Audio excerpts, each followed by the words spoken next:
vamos a continuar porque, bueno, porque dijimos que íbamos a empezar a las 12 y ya son las 12:04 y sobre todo porque tenemos un cierto retraso. Eh, Quien va a hablar a continuación es el profesor Miguel Revenga. Hemos hecho un cambio, luego intervendré yo porque el profesor Revenga pues tiene a la una ya tenía prevista otra actividad y tendrá que ausentarse. Su ponencia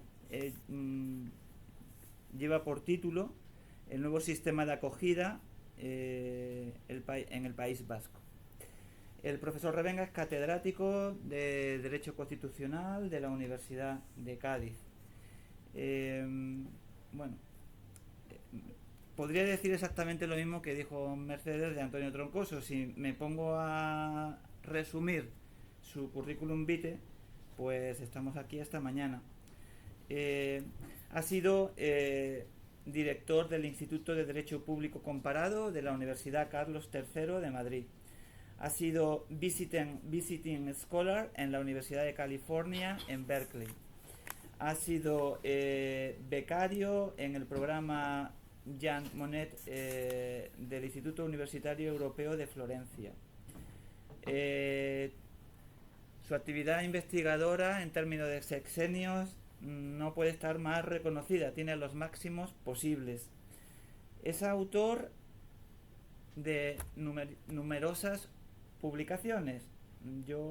A mí me asombra lo que Miguel Revenga puede escribir, pero bueno, también hay mucha gente que escribe, no sé si demasiado, pero lo que escribe Miguel Revenga, y bueno, no soy nada objetivo, tengo que reconocer, pero pero es muy interesante y además es un autor que yo disfruto leyendo. O sea, a mí me gustaría escribir como escribe él. Es un profesor muy reconocido en todas las universidades de Latinoamérica, a donde viaja con mucha frecuencia. En España, por supuesto. Ha sido presidente de la asociación más importante, la que aglutina, pues yo diría que al 95% de profesores e investigadores de derecho constitucional, no solamente en España, sino también en Europa, y tenemos también muchos latinoamericanos, que es la Asociación de Constitucionalistas de España. Bueno, yo no sé si Miguel, si puedo decir algo más. Bueno, claro que puedo decir mucho más, pero para no aburrir. Entonces, pues nada, yo una vez escuché a alguien, a lo mejor te lo escuché a ti, que es una actividad que debería de desaparecer, la de presentar al ponente, porque el ponente se presenta nada más que empezar a hablar. Así que claro, no quiero estropear nada. No consigo. Ahora le doy aquí, ¿no? Nick. No, aquí. Dale. Ahora. ¿Ya? Sí.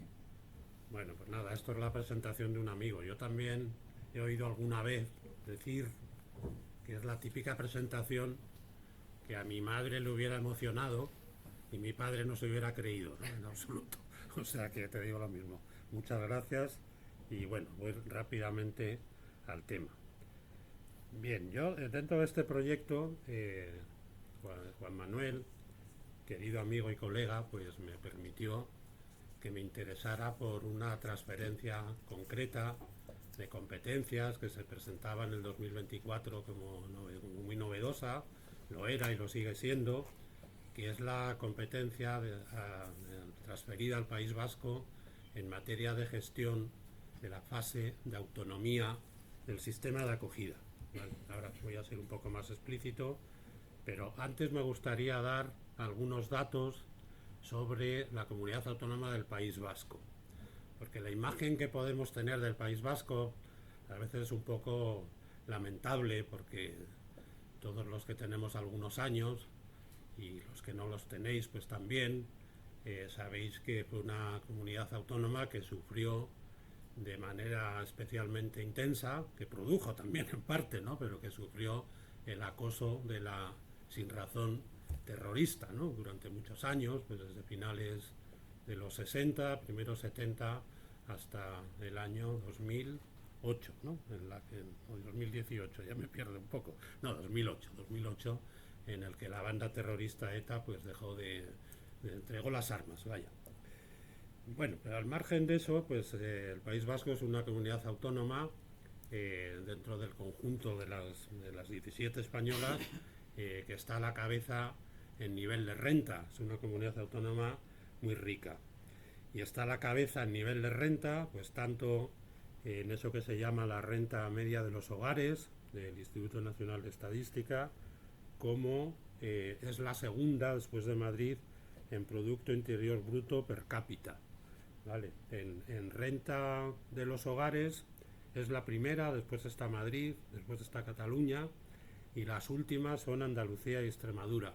Hay una brecha casi de 6.000 euros en renta de los hogares entre el País Vasco y Andalucía. 18.885 el País Vasco, 12.619. Bueno, lo mismo podría dar datos del producto del PIB per cápita. En esto la primera es Madrid, la segunda el País Vasco, que tiene 39.000, siendo la media española 32.000. Bueno, eso es un dato, una comunidad autónoma rica. En segundo lugar, es una comunidad autónoma que tiene una densidad de población alta, pero en términos absolutos pues no está muy poblada. Tiene 2.240.000 habitantes, más o menos, redondeo por encima, de los cuales 300.000 son población de origen extranjero. Eso significa que tiene un porcentaje de población de extranjeros del 14,1%. ¿Vale? La media española en 2025 se ha situado, con datos hasta mayo, en 19,1%. Eso significa que el País Vasco pues está situada en el puesto número 12 en porcentaje de población de origen extranjero. ¿Vale? La primera comunidad autónoma en porcentaje de población de esa naturaleza es las Islas Baleares, luego Cataluña, Madrid, Valencia, Canarias, Murcia, Navarra, La Rioja, Aragón, Castilla-La Mancha y en el lugar 12º, como digo, el País Vasco. Andalucía es la 14ª, con un porcentaje de 12,9% de población extranjera, y ha crecido, Andalucía ha crecido el último año un 0,8%, el País Vasco también ha crecido un poco más, el 0,9%. Un último dato quizá interesante es que el País Vasco tiene, esto sí me parece decisivo, tiene el porcentaje de paro más bajo de España. Está en el 6,3%, casi al mismo nivel que Baleares, ¿no? Que esto en medidas cada 6 meses, a veces adelanta Baleares, a veces adelanta el País Vasco, pero bueno, las dos están, repito, a la cabeza del menor porcentaje de población desempleada. Y luego tiene, por último, 252 municipios. Sabéis que en España hay muchos municipios, 8.000, ¿no? 300 o por ahí, yo siempre digo 8.300. Bueno, el País Vasco tiene 252, el 90% de los cuales, de esos 252, se encuentra dentro del 25% de los municipios más ricos en renta per cápita de España. O sea, el 90% de los municipios del País Vasco están arriba, en la cuarta parte de los municipios más ricos de España. Bueno, como veis, esos datos pues hacen del País Vasco una comunidad autónoma especialmente indicada, óptima para tener buena disposición hacia el fenómeno migratorio, porque además otro dato interesante es que en lo que a mí me gusta llamar la prosodia o la verborrea planificadora en materia de migración, que tanto prolifera en España a nivel estatal, autonómico, incluso municipal, pues el País Vasco ha sido pionera, ¿no? Desde los inicios del 2000 ha ido aprobando planes de inmigración que van ya por el número 6º, Comenzó llamándose Plan Vasco de Inmigración durante bastantes años, luego ya pasó a llamarse el tercer plan 2014-2016, Plan de Inmigración, Ciudadanía y Convivencia Intercultural, Plan Estratégico por la Inmigración 2018-2020, y el actual, que acaba en el año 2025, en diciembre, es el sexto, se llama Plan Intercultural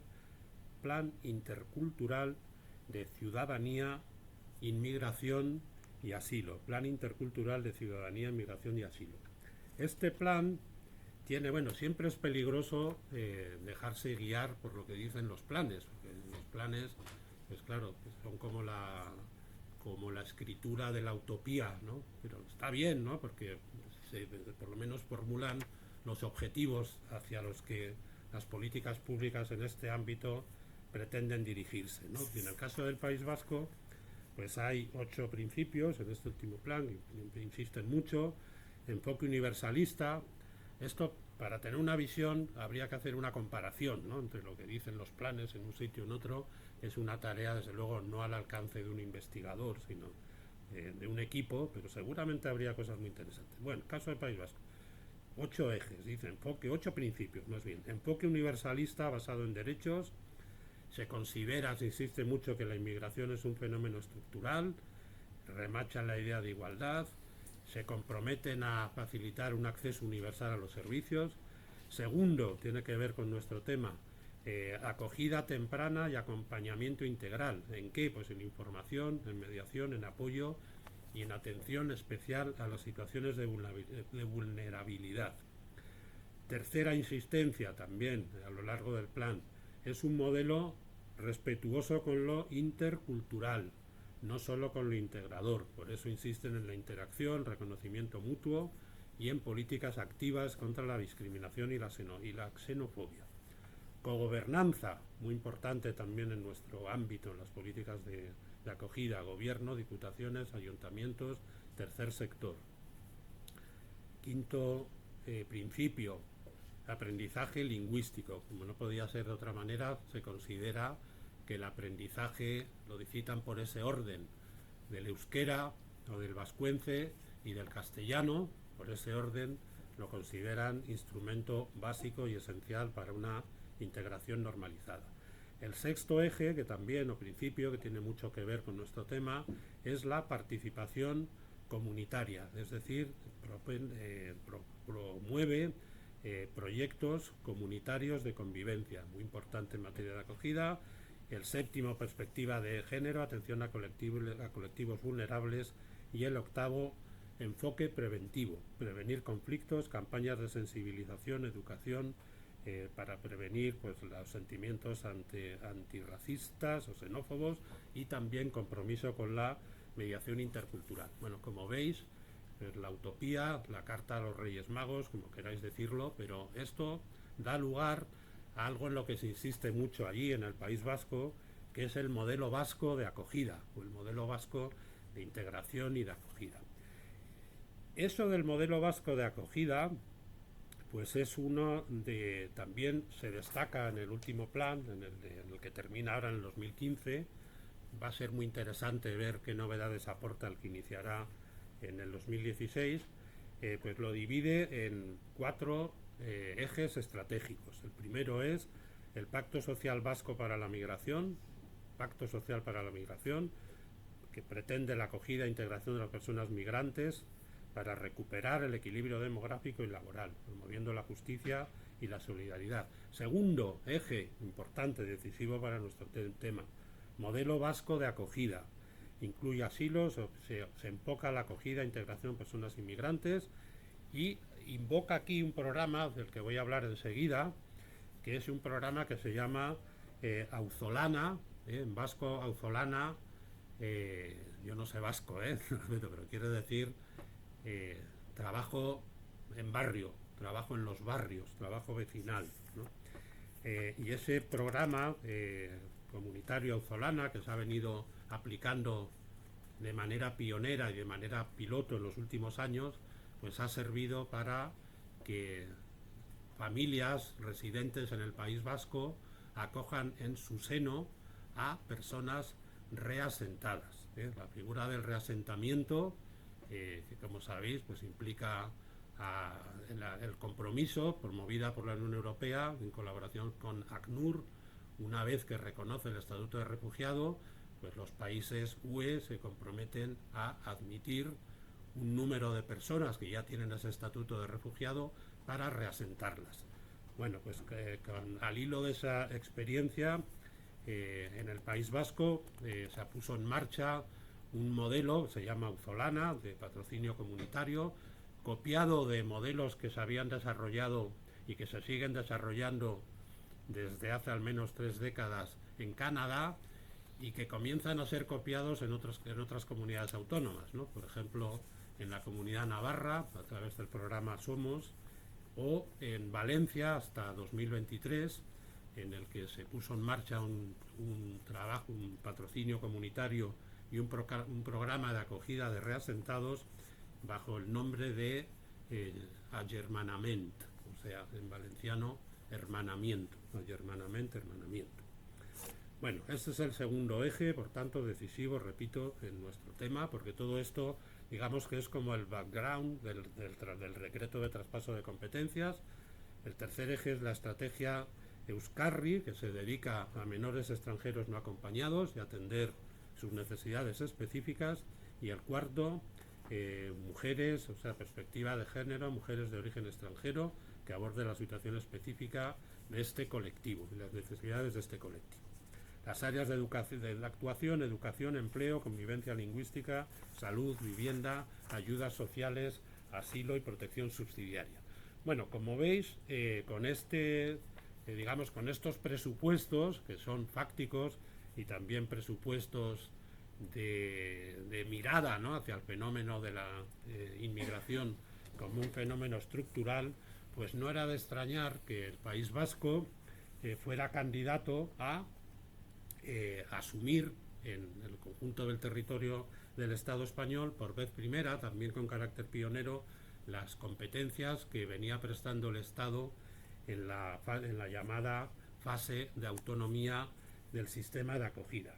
Bueno, la regulación del sistema de acogida, seguramente ya se ha hablado aquí, pues procede del reglamento del 220, el Real Decreto 220/2022, ¿no?, que, como no puede ser de otra manera en un fenómeno como el migratorio, pues llama a la gestión, ¿no?, a la colaboración, ¿no?, mejor dicho, entre el Estado y las comunidades autónomas, artículo 24, y luego dedica todo un título, el 25 y siguiente, que es el título quinto, a la acción concertada. Lo que hace el Real Decreto de traspaso de competencias a la Comunidad Autónoma del País Vasco es cederle toda la gestión, digamos, de la fase de autonomía del sistema de acogida. Que sabéis que tiene una primera fase de calificación, acogida, una primera fase se llama fase 0, ¿no?, le llaman los expertos, ¿no?, de calificación, una segunda fase que es de acogida y una tercera fase de autonomía, en la que se pretende, pues, el logro de una plena integración de las personas beneficiarias de acogida internacional. Entonces, el conjunto, digamos, del itinerario de estas 3 fases es 18 meses. En fin, miro también, yo creo que son 18 meses desde que es reconocida la condición, ¿no?, de beneficiario de protección internacional, ¿no?, y se espera que en ese plazo, pues, se culmine una integración exitosa de las personas que tienen reconocida esa competencia. Bueno, en principio podemos pensar que es poco, que es mucho, ¿no? Más bien me da la sensación de que es más bien poco tiempo, ¿no? Pero bueno, esto es una impresión. Bien, entonces, ¿qué es lo que se transfiere exactamente a la Comunidad Autónoma del País Vasco dentro de esta fase de autonomía? Pues se le transfieren ayudas económicas, o sea, gestionar las ayudas económicas destinadas a cubrir las necesidades básicas, prestar apoyo social, psicológico, jurídico y cultural, proporcionar enseñanza del idioma y promover campañas activas de alfabetización, facilitar asesoramiento sociolaboral y apoyo en el acceso a programas de formación, facilitar servicios de traducción e interpretación, apoyar la conciliación con su vida privada y familiar de las actividades que tenga que desarrollar la persona beneficiaria, instruir y llevar a cabo todas las actuaciones necesarias para llevar a cabo correctamente las anteriores funciones que he citado, garantizando el cumplimiento de los principios generales de acogida que establece el artículo 6 del Real Decreto 220-22, que por otra parte también reproduce estas funciones que son las que se traspasan al País Vasco.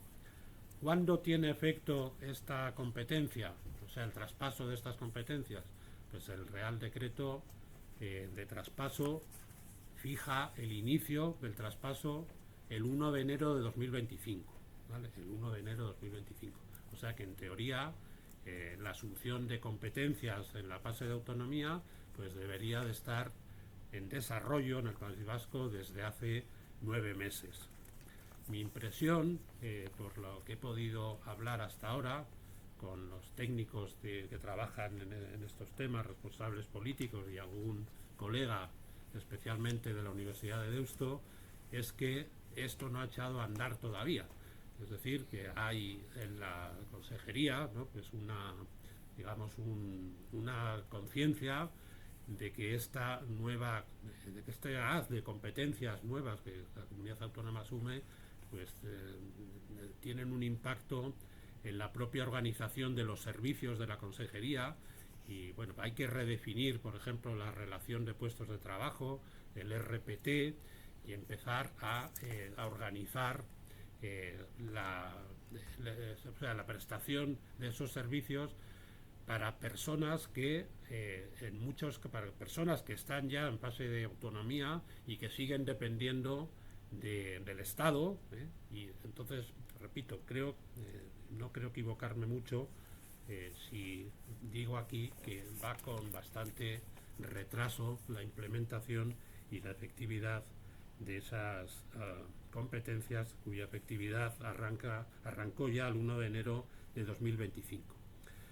Bueno, luego el Real Decreto pues insiste mucho en las obligaciones recíprocas, en las funciones concurrentes y fórmulas de cooperación, ¿no? Sí, nunca hay que olvidar que la competencia, las materias, ¿no?, de inmigración, emigración, asilo, pues aparecen definidas en el 149, 1, 2 como competencias exclusivas del Estado. Claro, los constitucionalistas y los juristas españoles ya estamos acostumbrados a explicar y acabar de entender que lo que se define como competencia exclusiva nunca lo es, ¿no?, porque no puede serlo en este ámbito. Hay una confluencia, ¿no?, de intereses estatales, hay una presión, ¿no?, de gestión y de reparto, ¿no?, de competencias y de protagonismo de la Unión Europea, pero para poder prestar eficazmente estos servicios, pues obviamente sin colaboración vertical, horizontal, y sin implicar a los ayuntamientos, ¿no?, y a las organizaciones no gubernamentales del tercer sector, como se ha hecho ya en el País Vasco, en el programa Auzolana, que sirve de referencia para prever lo que se puede hacer en materia de prestación de servicios en fase de autonomía, pues es imposible, ¿no? Concretamente, en el País Vasco se trabaja a nivel autonómico con CEAR, y en el programa Auzolana con Cáritas Euskadi y con una fundación que se llama Ignacio Ellacuría, que tiene promueve, digamos, pues una cooperación activa de los ayuntamientos.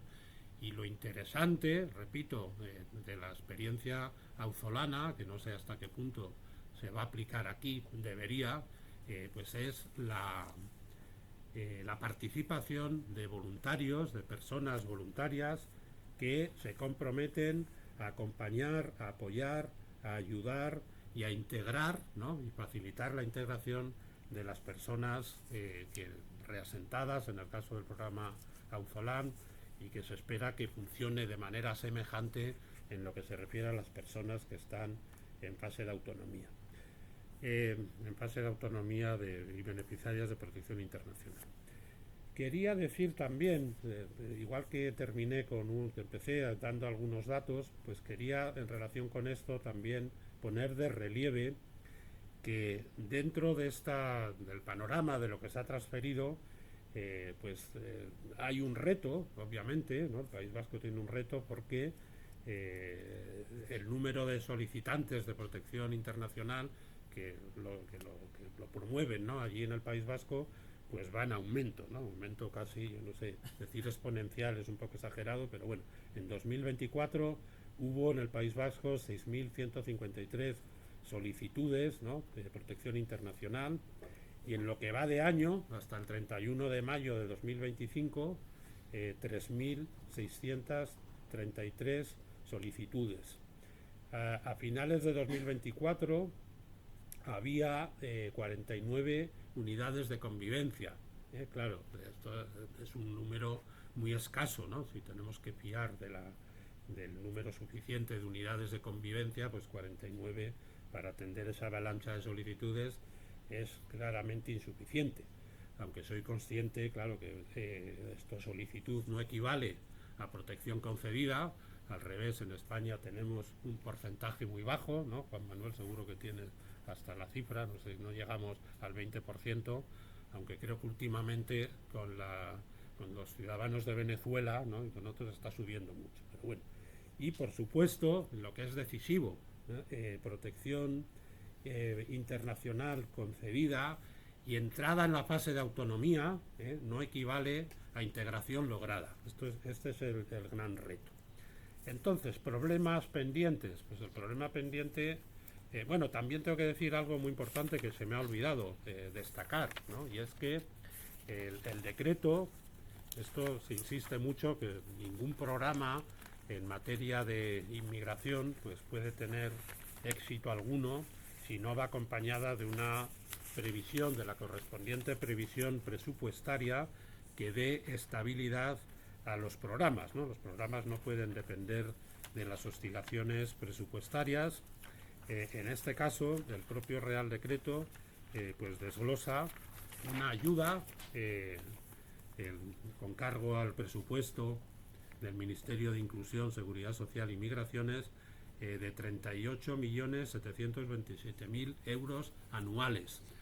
También quiero 38.727.000 euros anuales que en el caso del País Vasco no se transfieren, sino que se descuentan del cupo. Sabéis que el País Vasco y Navarra son las únicas dos comunidades autónomas que en lugar de depender de la transferencia, depender básicamente de la transferencia de fondos estatales para financiar sus competencias, recaudan el dinero, es decir, tienen haciendas autonómicas, hacienda foral, haciendas forales, ante las que se presenta pues el impuesto, ¿no?, básico, ¿no?, de la renta, recaudan por tanto la contribución y después negocian cada 5 años, Navarra y el País Vasco, el cupo, es decir, cómo contribuyen a la financiación de los servicios estatales comunes a todo el territorio. Bueno, pues esos 38.727.000 euros anuales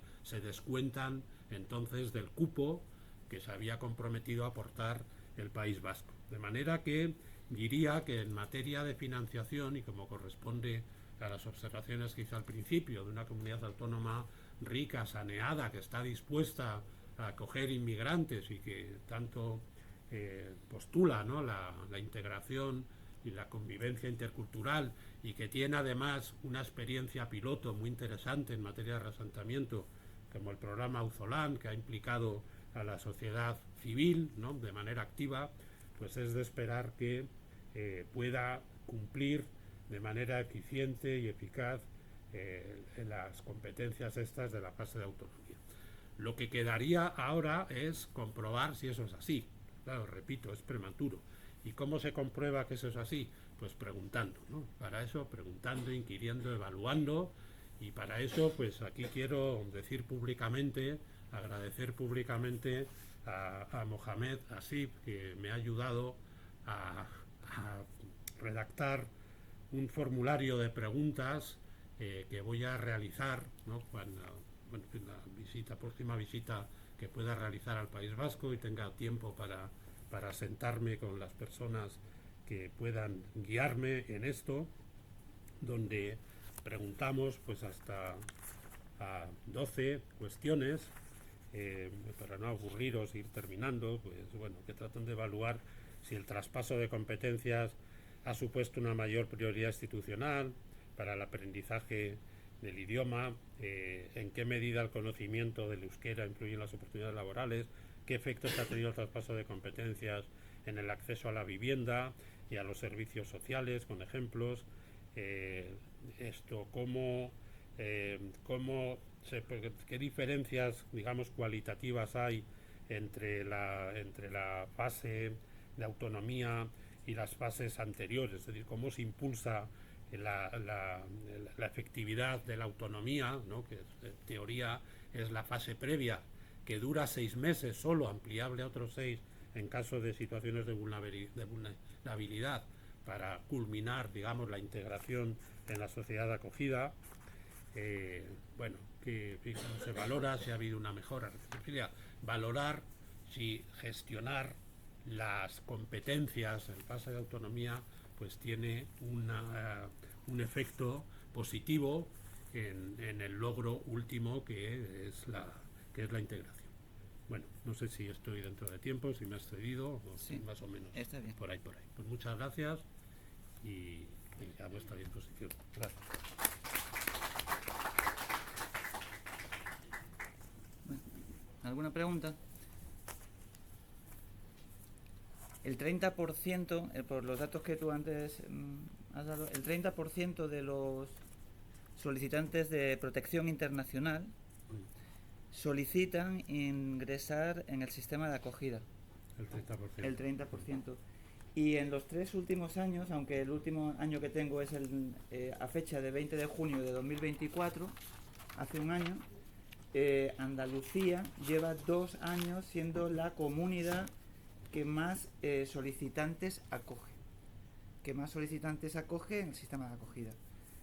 Hace 3 años era era Cataluña, y los datos del 24 es que Andalucía estaba acogiendo en el sistema de acogida a 10.428 solicitantes de protección internacional. Yo ahí, Juanma, también tengo siempre una duda, que seguramente me podéis aclarar los expertos, y es que cuando tú presentas una solicitud de acogida, la gestión es estatal, ¿eh? Esa es de las cosas que no se transfiere, que no lo he dicho, se transfiere solo las competencias a la fase de autonomía y luego se aclaran las cosas que no se transfieren. La duda que tengo es cómo se decide, digamos, la derivación a comunidades autónomas de las solicitudes. ¿Se hacen en función del lugar donde reside el solicitante? ¿O cómo se posiciona, digamos, Andalucía en ese lugar relevante?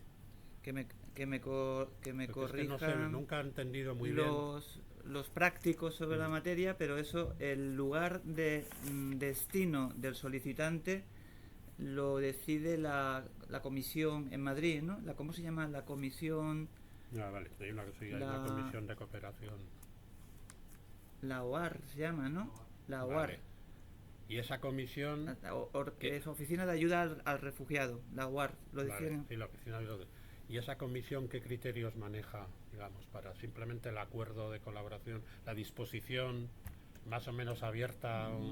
Yo no lo sé, yo me imagino que lo harán en función de las vacantes. ¿Tienen en cuenta los deseos del solicitante? Los perfiles en valoración se hace, por ejemplo, joven vulnerable, que es lo que tenemos nosotros, pues si en Málaga no hay y hay en Valladolid, como es joven vulnerable, va a Valladolid, aunque esté en Málaga. Vale. Bien, y luego otra duda que voy a preguntar yo, perdonar, porque yo debía estar aquí como experto. Estoy muy lejos de ser experto, ya lo veis. ¿El plan personalizado en qué fase exactamente se hace? O sea, el plan de atención personalizada se hace en la segunda fase de acogida, porque no veo entre las competencias transferidas la elaboración de un plan personalizado para la persona beneficiaria. Entonces, no sé si llega ya con su plan, digamos, elaborado, personalizado, o es en la fase de autonomía cuando se realiza. Fase 1. En la fase 1. Claro, o sea que el plan personalizado, cuando asume la competencia, ya tiene un itinerario.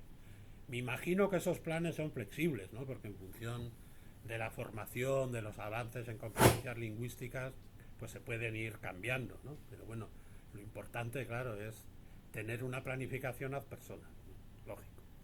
No, por ejemplo, nada más lo que no se transfiere, ¿no? Instrumentos. ¿Sí? Hay que comunicar mensualmente información necesaria para que el Estado pueda evaluar el funcionamiento. Elaborar un informe anual de seguimiento. Claro, esto todavía no se ha hecho. Celebrar convenios o acuerdos complementarios para intensificar la cooperación, a cuyo fin se crea una comisión de coordinación y seguimiento de 6 miembros, 3 del Estado y 3 de la Comunidad Autónoma del País Vasco. Bueno. Yo quería un poco preguntar en la reflexión de... Hay un tema muy controvertido ahora mismo con el tema de los repartos de los menores migrantes no acompañados, que no es objeto de esto, pero es un tema controvertido porque claro, nadie quiere. Nadie quiere, entonces por políticos, por temas políticos o por otros temas, pero lo cierto que es un tema que está costando muchísimo. Y también con los menores de asilo me consta, porque conozco la dirección general, ha costado muchísimo que las comunidades autónomas y las entidades asumieran el proyecto de menores de asilo, que creo que mañana Carlos nos hablará de él. Pero yo en el País Vasco, el tema que nos trata, me ha parecido interesante, que no sé si hay un preámbulo o hay algo que manifieste ese paso adelante del País Vasco en asumir competencias de esta materia de la fase 2, haya habido esa voluntad política o tal. Entonces no sé si hay un preámbulo o algo que manifieste ante un tema que de principio es receloso y que las autonomías no están mostrando interés en asumir.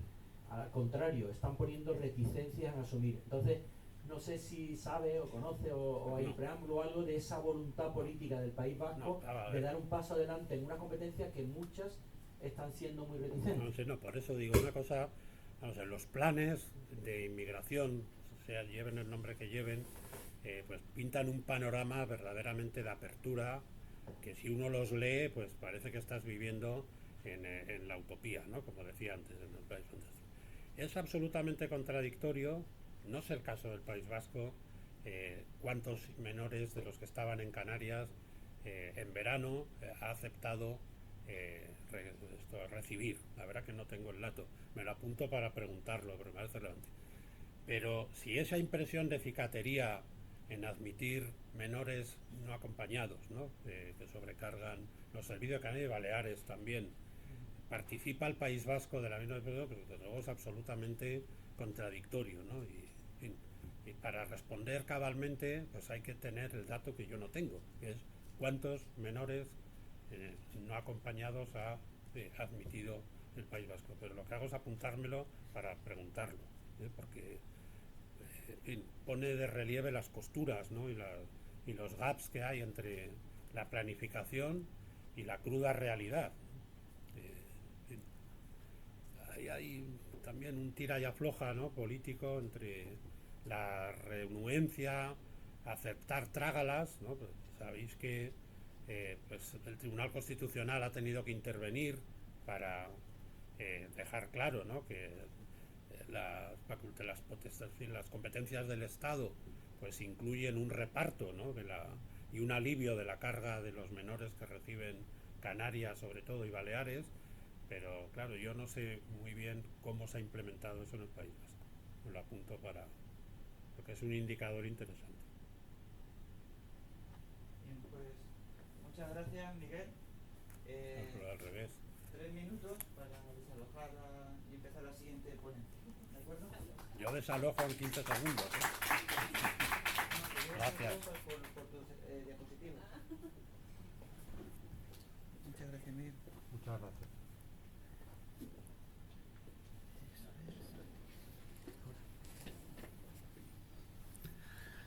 Mañana empezamos a las 9. ¿No? A las 9. Mañana ya estoy toda la mañana. ¿Mañana qué? Que ya estoy toda la mañana. Vale. Gracias.